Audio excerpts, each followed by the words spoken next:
Good morning, everyone, and welcome to First and Right Television.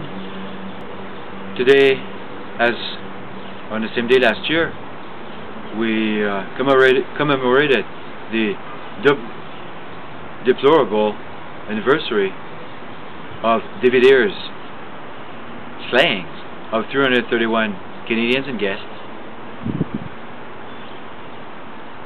in the vanity of statehood secession. A bloodbath was needed and missed in 329 drownings and 2 airport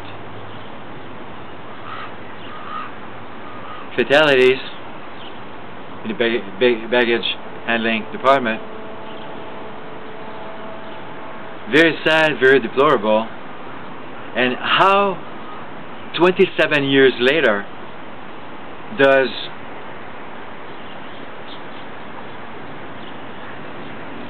serial mass murderer David Ayre celebrate his defiance of the law when he sought to reduce the legal import of an affidavit that remains good to this day.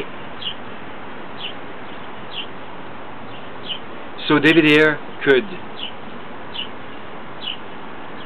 make exploitation of the information while contradicting its legal value. Is David Ayre's brand of contradiction. We don't accept nor support David Ayre's illegal activity. Therefore, 27 years later, how does criminal defendant David Ayre spend today? Simple answer: in criminal defiance of the Canadian Charter Rights and Freedoms, in the criminal defiance of Canadian Charter Rights and Freedoms rule of right, in precedence of the law, is how today David Ayre is spending his time, in defiance of our rule of right, in precedence of the law, is how. How does a state terrorist named David Ayre, or Stephen Harper's Nathan Black, aka Grand Prestov, spend today with victims in shameful exploitation or tragedy, pretending that torture could have stopped 2 airliners from being targeted involving 3, that torture could have somehow changed the outcome of a state conspiracy to fully engage in an Indian secessionist plot seeking to reproduce the Israeli precedent of bloodshed into statehood. In right of humanity, we are having none of it. We stand in right of justice to condemn David Ayre, Lynn McAdams, Grant Bristow, Nathan Black.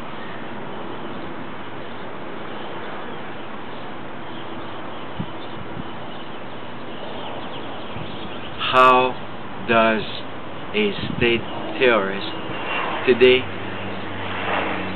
wallows in one more day of injustice by shameful political exploitation of 331 murders, shameful exploitation of murder, shameful exploitation of the death of Canadians and guests in responsibility of ours,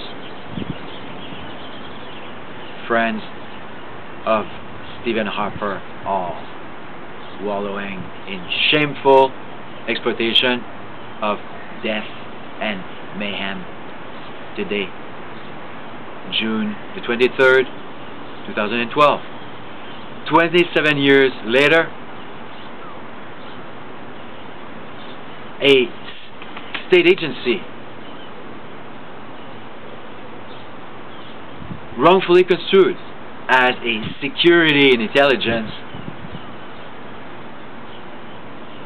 so-called partner in law is nothing of the sort. In reality, the Canadian Security and Intelligence Service is a shameful mounted outlaw.